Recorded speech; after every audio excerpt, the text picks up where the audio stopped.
श्रद्धा हत्या मामले में आफताब अमीन पूनावाला का पॉलीग्राफिक टेस्ट हो रहा है, नार्को एनालिसिस टेस्ट होना है ताकि पुलिस को इस मामले में दिशा मिल सके और ये पता चल सके कि आफताब कितना सच बोल रहा है और कितना झूठ बोल रहा है। आफताब अमीन पूनावाला को जब दिल्ली पुलिस ने गिरफ्तार किया तब आफताब ने सीधे तौर पर कहा कि उसने श्रद्धा की हत्या कर दी है। गुस्से में उसने उसका गला दबा दिया और उसकी हत्या कर दी, जिसके बाद उसके शरीर के 35 टुकड़े किए और दिल्ली के अलग अलग इलाकों में, मेहरौली के जंगल में और कई दूसरी जगह पर उन शव के टुकड़ों को फेंका। जिस आरी से उसने शव के टुकड़े किए थे वो कहाँ से खरीदी वो भी उसने बता दिया। साथ ही साथ क्या मोडस ऑपरेंडाई उसकी थी वो भी बता दिया। फ्रिज के बारे में भी बता दिया कि इस फ्रिज के अंदर शव के टुकड़े रखे थे। तमाम चीज़ें पुलिस के सामने थी। पुलिस ने फ्रिज भी बरामद कर लिया, जंगल के अंदर भी पड़ताल कर रही है। सीधे तौर पर जब कातिल कह रहा है कि उसने हत्या की है, उसका इकबाल जुर्म है, तमाम चीज़ें वो बता रहा है कि कहाँ से खरीदी और किस तरह से उसने हत्या की, किस तरह से उसने शव के टुकड़े किए, तो सीधे तौर पर ये नॉर्मली देखने पर लगेगा कि एक ओपन एंड शट केस है। लेकिन जैसी दिल्ली पुलिस ने इसका खुलासा किया, इस हत्या के मामले का खुलासा किया, वैसी उसकी टेंशन बढ़ गई, परेशानी बढ़ गई, क्योंकि जो एक मामूली सा ओपन एंड शट केस दिख रहा था वो कम से कम 6 महीने पुराना था और इसमें अब सबूत ढूंढना सबसे बड़ी बात थी। इस बीच ये चर्चाएं भी चलने लगी कि आफताब के खिलाफ कोई पुख्ता सबूत नहीं है। आफताब ने जो शव के टुकड़े फेंके थे वो 5-6 महीने पहले फेंके थे, जंगल में जानवर खा गए होंगे, अब उनका मिलना बेहद ज़्यादा मुश्किल है। उसका कहना था कि खून के सने हुए कपड़े जो श्रद्धा ने हत्या के समय पहने थे, जो आफताब ने पहने थे, वो कूड़ेदान में डाल दिए। कम से कम 3 उसने आरी और छेनी, हथौड़ी और कीलों का इस्तेमाल किया था श्रद्धा के शव को काटने के लिए। कुछ उसने कहा कि डीएलएफ में फेंका है, डीएलएफ गुड़गांव के जंगल में फेंका है, कुछ मेहरौली के जंगल में फेंका और कुछ एमसीडी के कूड़े वाले ट्रक में डाल दिया। सीधे तौर पर ये चर्चाएं होने लगीं कि आफताब के खिलाफ क्या पुख्ता सबूत मिल पाएंगे। सोशल मीडिया पर लोग काफ़ी दुखी थे कि ऐसी स्थिति में अगर ये बातें सही हैं तो क्या आफताब के खिलाफ सबूत ना मिलने पर क्या आफताब को फांसी नहीं होगी? क्या आफताब इस पूरे मामले में सब कुछ करने के बाद बच जाएगा? इस बीच आफताब की कोर्ट में पेशी हुई। कोर्ट में पेशी पर पुलिस सूत्रों का कहना था कि आफताब ने कोर्ट के अंदर ये कबूल किया कि उसने श्रद्धा की हत्या की है और अचानक ही वो गुस्से में आ गया था, सडन रिएक्शन था जिसके चलते इस हत्या को अंजाम दिया। लेकिन कुछ समय के बाद ही आफताब के वकील ने कहा कि आफताब ने कोर्ट के अंदर ऐसा कुछ नहीं कहा, कोई कबूलनामा नहीं किया। तो सीधे तौर पर दांव-पेच शुरू हो चुके हैं। आफताब को बचाने के लिए आफताब की तरफ से भी लीगल एडवाइस ली जा रही है, आफताब के वकील भी अपना पूरा जोर लगा रहे हैं। लेकिन सच्चाई यही है कि आफताब ने जो बयान पुलिस के सामने दिया कि उसने श्रद्धा की हत्या कर दी है, वो कोर्ट में एडमिसिबल नहीं है क्योंकि वो मजिस्ट्रेट के सामने बयान नहीं हुआ है। सीधे तौर पर कोर्ट के अंदर भी रिमांड के दौरान, पेशी के दौरान भी जब आफताब ने जज के सामने कहा कि उसने श्रद्धा की हत्या कर दी है और हीट ऑफ द मोमेंट था, गुस्से के चलते अचानक से उसने हत्या कर दी है, वो भी एक तरह से कोर्ट में एडमिसिबल नहीं होगा क्योंकि अभी इस केस की हियरिंग शुरू नहीं हुई है, सुनवाई शुरू नहीं हुई है। वो रिमांड की एप्लीकेशन थी जिस दौरान आफताब ने ये सब कुछ कहा था। तो अब सबसे बड़ा सवाल ये है कि क्या वाकई आफताब के खिलाफ कोई सबूत नहीं है? क्या सबूतों के अभाव में आफताब फांसी के फंदे तक नहीं पहुँचेगा?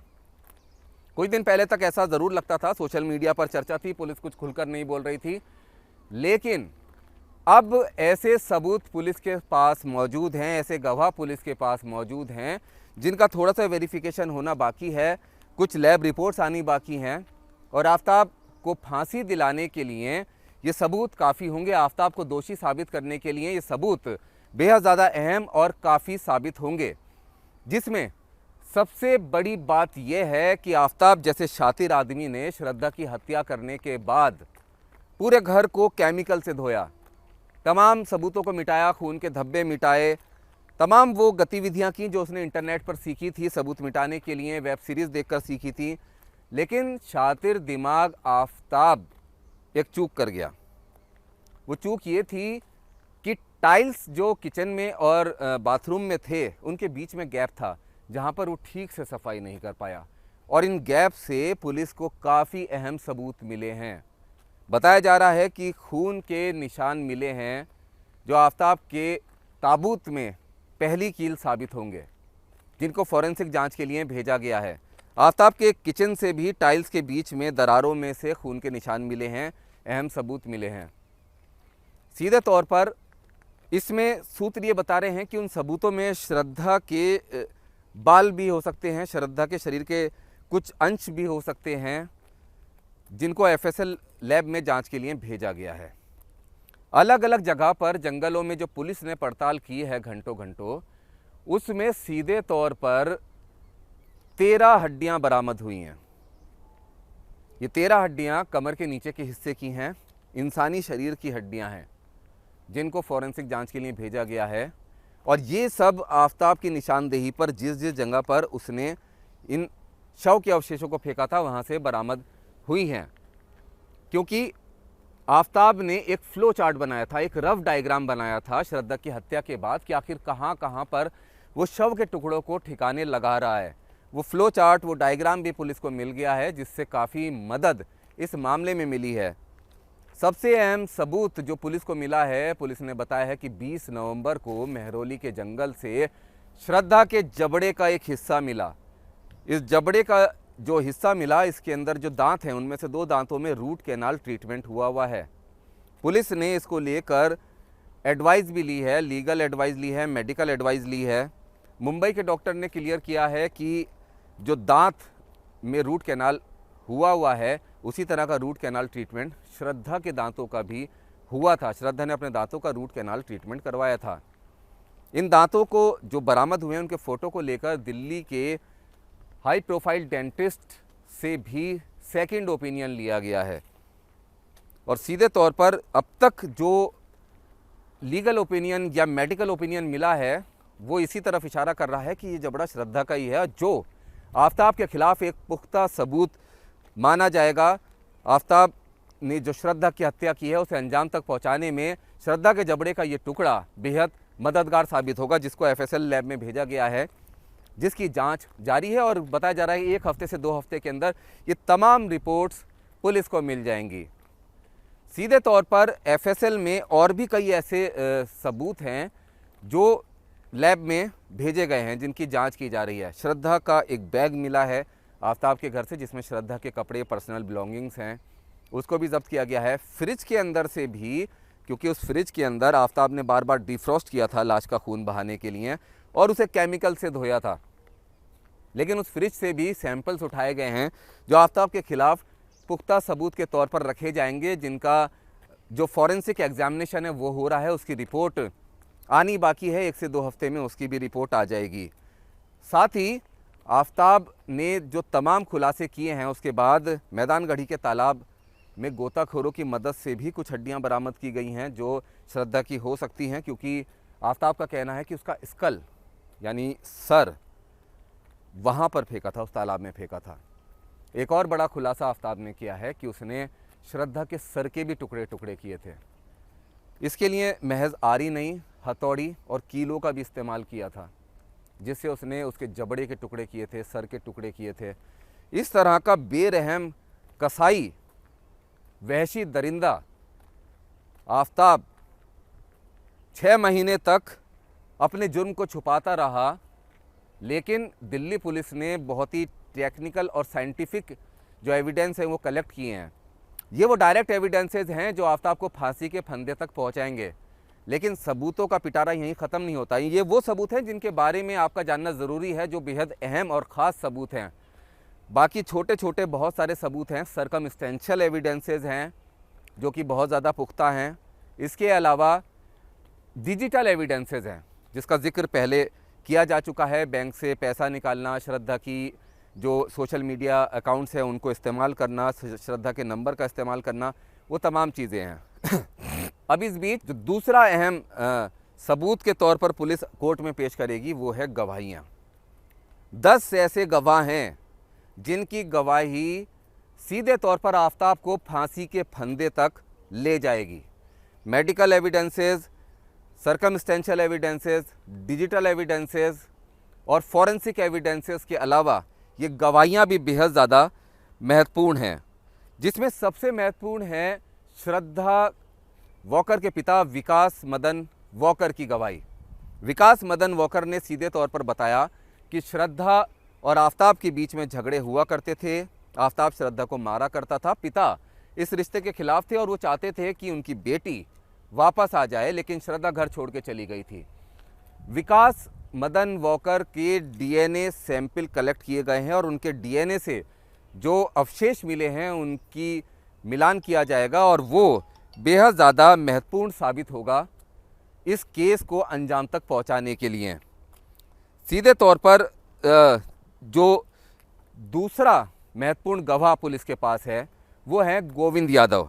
गोविंद यादव मुंबई में good luck packers and movers नाम की एक कंपनी में काम करते हैं, और जब आफ्ताब ने मुंबई से दिल्ली 37 बॉक्स मंगाए थे तब ये उस मामले के बेहद अहम गवाह हैं। उनका कहना है कि जब ये बॉक्स लेकर आफ्ताब के घर पहुंचे थे उस समय आफ्ताब के माता पिता भी आफ्ताब के घर पर मौजूद थे, इन्होंने उनको देखा था। तो इसका मतलब क्या आफ्ताब के जो परिवार है उनको भी श्रद्धा की हत्या के बारे में जानकारी थी? क्या वो भी सब जानते थे? इनकी गवाही भी काफ़ी ज़्यादा अहम होगी। तीसरा, राजेश कुमार प्लम्बर का ये काम करते हैं दिल्ली में छतरपुर के जिस फ्लैट में आफ्ताब और श्रद्धा ने किराए पर लिया था उस फ्लैट में इनसे मिलने वाले पहले शख्स यही थे। इन्होंने ही बताया था कि पानी का स्विच कहाँ पर है, कहाँ से ऑन और ऑफ होना है। इन्होंने जो गवाही दी है उसके मुताबिक उन्होंने पहली और आखिरी बार आफ्ताब और श्रद्धा को साथ देखा था, उसके बाद फिर श्रद्धा नज़र नहीं आई। और राजेश कुमार ने ही पुलिस को यह बयान दिया कि आफ्ताब बाहर से ही खाना मंगाकर खाया करता था। राजेश कुमार की गवाही बेहद अहम होगी। इसके अलावा चौथे गवाह राहुल राय जो श्रद्धा के दोस्त हैं। श्रद्धा की हत्या के मामले में राहुल राय से मुंबई पुलिस ने भी पूछताछ की है और दिल्ली पुलिस ने भी पूछताछ की है। राहुल राय ने बताया कि 2020 में आफ्ताब ने श्रद्धा को बुरी तरह पीटा था और श्रद्धा ने इस बारे में उनको बताया था। मदद के लिए राहुल राय श्रद्धा के पास भी गए थे और पुलिस स्टेशन जाकर श्रद्धा की तरफ से आफ्ताब के खिलाफ एक कंप्लेंट भी दी थी। उस वक्त श्रद्धा ने मुंबई पुलिस को बताया था कि आफ्ताब उसको अक्सर मारता पीटता है, और लेकिन उसके बाद फिर आफ्ताब ने माफ़ी मांग ली थी और वो श्रद्धा के साथ फिर रहने लगे थे। पांचवें गवाह हैं गॉडविन असल में श्रद्धा को डायरेक्टली नहीं जानते लेकिन श्रद्धा के दोस्त के भाई हैं। सीधे तौर पर जब श्रद्धा के साथ आफ्ताब ने मारपीट की थी, उसको काफ़ी चोटें आई थी, तब श्रद्धा ने अपने दोस्त को कॉल किया था, मदद के लिए बुलाया था। उस समय श्रद्धा के दोस्त वहाँ पे मौजूद नहीं थे, तब श्रद्धा के दोस्त ने अपने भाई गॉडविन को मदद के लिए भेजा था। गॉडविन ने श्रद्धा के चेहरे और शरीर के कई हिस्सों में उस समय चोट के निशान देखे थे। पुलिस में भी शिकायत दर्ज की थी और श्रद्धा ने गॉडविन को भी यही बताया था कि आफ्ताब उसे अक्सर मारता पीटता रहता है, पहले भी पीट चुका है। अगले गवाह हैं करण बारी। इनकी गवाही भी बेहद ज़्यादा महत्वपूर्ण है, जिनके बयान दिल्ली पुलिस ने लिए हैं और कोर्ट में भी बयान कराए जाएंगे। श्रद्धा जिस कॉल सेंटर में काम करती थी, करण बारी उसके टीम लीडर थे। श्रद्धा ने उनसे व्हाट्सएप में चैट की थी, उन्हें बताया था कि आफ्ताब ने उनको मारा है और श्रद्धा की हालत इतनी ख़राब है कि वो बिस्तर से उठ भी नहीं पा रही है। ये श्रद्धा के साथ में उनकी व्हाट्सएप चैट 24 नवंबर 2020 की है, जब आफ्ताब ने श्रद्धा को मारा था। और उसमें ये भी श्रद्धा ने अपनी चैट में लिखा था तो उसका बीपी बहुत कम हो गया है, वो बहुत कमज़ोर फील कर रही है और वो इस कंडीशन में नहीं है कि बिस्तर से उठ पाए। ये भी श्रद्धा के मामले में आफ्ताब के खिलाफ ये गवाही भी एक अहम सबूत मिलेगी। इसके बाद अगले गवाह हैं दिल्ली से, जिनकी गवाही भी बेहद ज़्यादा महत्वपूर्ण है। ये गवाह हैं डॉक्टर अनिल कुमार। श्रद्धा की हत्या करने के बाद एक दिन तक आफ्ताब श्रद्धा के शव के पास बैठा रहा और फिर उसके बाद उसने उस शव को काटना पीटना शुरू किया। आरी से जब श्रद्धा के शरीर के टुकड़े कर रहा था आफ्ताब, तब उसके हाथ में कट लग गया था, जिसका इलाज कराने के लिए वो डॉक्टर अनिल कुमार के पास गया था। तारीखें भी मैच कर रही हैं और तमाम चीज़ें हैं। डॉक्टर अनिल कुमार ने आफ्ताब को पहचान भी लिया और सीधे तौर पर कहा कि जब आफ्ताब अपना इलाज कराने आया था उस समय उसके हाथ में कट का निशान था। जब उससे पूछा कि ये कट कैसे लगा तो उसने कहा फल काटते समय लग गया है, लेकिन वो निशान चोट काफ़ी गहरी थी। डॉक्टर अनिल कुमार का कहना है, जो गवाही उन्होंने दी है, कि आफ्ताब बहुत ज़्यादा शांत नज़र आ रहा था और बिल्कुल उसके हाव भाव से नहीं लगता था कि वो किसी शव के टुकड़े कर रहा है और उस टुकड़े करते समय उसके हाथ पर ये घाव हुआ है।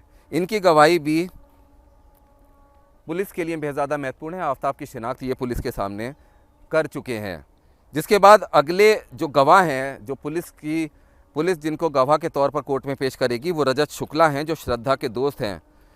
रजत शुक्ला को 2019 में श्रद्धा ने बताया था कि 2018 से वो आफ्ताब के साथ रिलेशनशिप में है और लिव इन में रह रही है। वो शुरू में खुश थे, लेकिन अब आफ्ताब उन्हें मारता पीटता है।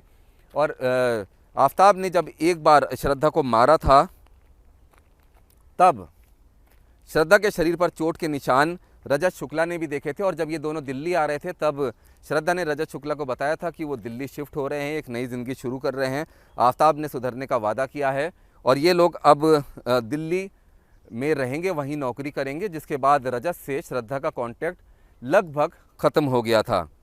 श्रद्धा के दोस्त लक्ष्मण की गवाही भी बेहद ज़्यादा महत्वपूर्ण है। लक्ष्मण ने पुलिस को बताया कि दिल्ली शिफ्ट होने के बाद श्रद्धा ने उसके मैसेज का रिप्लाई करना बंद कर दिया था।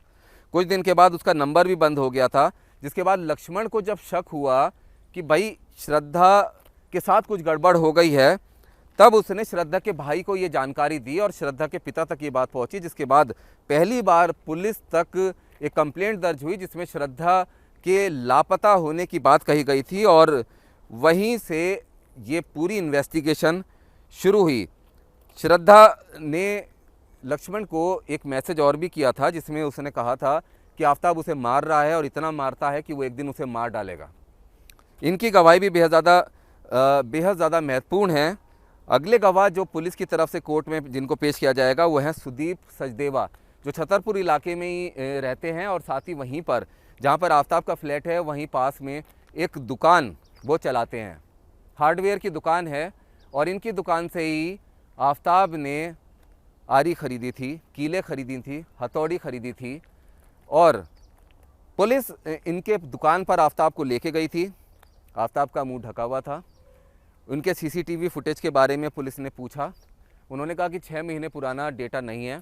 पुलिस ने आफ्ताब की पहचान नहीं बताई थी, सिर्फ ये कहा था कि क्या ये इन दुकान से सामान लेकर आए थे। इनको बहुत सही से वो पहचान नहीं पाए। पुलिस का कहना था कि ये चोरी के एक मामले का केस है और इसकी वेरिफिकेशन के लिए आए हैं कि क्या ये सामान तुम्हारी दुकान से ख़रीदा गया था। आफ्ताब ने वहाँ पर बहुत ही मुस्कुराते हुए, बहुत ही रिलैक्स मोड में उनसे कहा कि इन्हीं की दुकान से तो मैंने 4 ब्लेड ख़रीदे थे आरी के, एक फ्रेम ख़रीदा था जिसमें ब्लेड लगाए जाते हैं, कीलें ख़रीदी थी।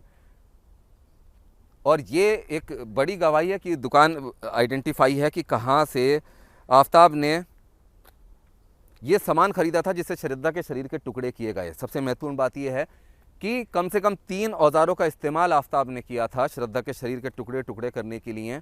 सिर के भी टुकड़े किए गए थे, आरी थी, आरी को फ्रेम में लगाकर उससे शरीर के टुकड़े किए गए थे। सिर को तोड़ने के लिए हथौड़ी और कीलों का भी इस्तेमाल किया गया था। इस पूरे मामले में जो अगले गवाह हैं, जिनकी गवाही आफ्ताब को फांसी के फंदे तक ले जाने में महत्वपूर्ण होगी, वो हैं कुलदीप सिंह, जो फ्रिज की दुकान के कर्मचारी हैं। उन्होंने सीधे तौर पर आफ्ताब की शिनाख्त पुलिस के सामने की है और बताया है कि 25,300 रुपये देकर 19 मई को आफ्ताब ने एक नया फ्रिज खरीदा था। ये वही फ्रिज है जिसके अंदर उसने श्रद्धा के शरीर के टुकड़ों को रखा था ताकि वो सड़े ना, उनमें से बदबू ना आए, और एक एक करके उस फ्रिज में से निकाल कर वो उन टुकड़ों को ठिकाने लगाता रहा। श्रद्धा के दोस्तों ने ये भी दावा किया कि श्रद्धा आफ्ताब से छुटकारा पाना चाहती थी। वो कहती थी कि आफ्ताब एक दिन उसको मार डालेगा, और यही सच भी साबित हुआ। श्रद्धा के बहुत बड़े सपने थे। एक छोटे कस्बे में रहने वाली लड़की मुंबई अपने सपनों को पूरा करने के लिए आई थी और आने के बाद उसके सपने पूरे भी होने शुरू हो गए थे। उसको एक नौकरी मिल गई थी, अच्छी नौकरी थी, अच्छी ज़िंदगी चल रही थी। लेकिन इस बीच में एक शैतान उसकी ज़िंदगी में आया, आफ्ताब अमीन पूनावाला। उस शैतान की नज़रें श्रद्धा के ऊपर पड़ी और उसने उसको अपने जाल में फंसाना शुरू किया। धीरे धीरे करके श्रद्धा उसके जाल में फंसती चली गई। वो साथ में लिव इन में रहने लगे, जबकि श्रद्धा का सपना सिर्फ मुंबई नहीं, दुबई तक जाने का था। उसका सपना था कि उसको अच्छे पैसे कमाने हैं, अच्छी ज़िंदगी हासिल करनी है, एक अच्छा मुकाम हासिल करना है। मुंबई में उसके सपने पूरे हुए थे और वो दुबई भी जाने की प्लानिंग कर रही थी। लेकिन आफ्ताब अमीन पूनावाला के जाल में फंसकर उसके टुकड़े महरौली के जंगल में जगह जगह बिखेर दिए गए। इस शैतान ने उसके टुकड़े कर दिए। कई जगह पर कहा जा रहा है सोशल मीडिया पर कि आफ्ताब अमीन पूनावाला और श्रद्धा वॉकर प्रेमी जोड़ा थे, एक दूसरे से प्यार करते थे। तो सीधे तौर पर ये प्यार तो हो नहीं सकता, क्योंकि अगर वो उसके जिस्म से प्यार करता था तो भी उसके जिस्म के टुकड़े कैसे कर सकता था। और जैसे कहा जाता है, हाइपोथेटिकल थ्योरीज होती हैं कि रूह से मोहब्बत करता था, वैसा भी कुछ नज़र नहीं आता है। आफ्ताब अमीन पूनावाला के लिए श्रद्धा वॉकर महज एक शिकार थी और उस शिकार के उसने टुकड़े टुकड़े कर दिए। इसके पीछे एक बड़ी प्लानिंग भी हो सकती है।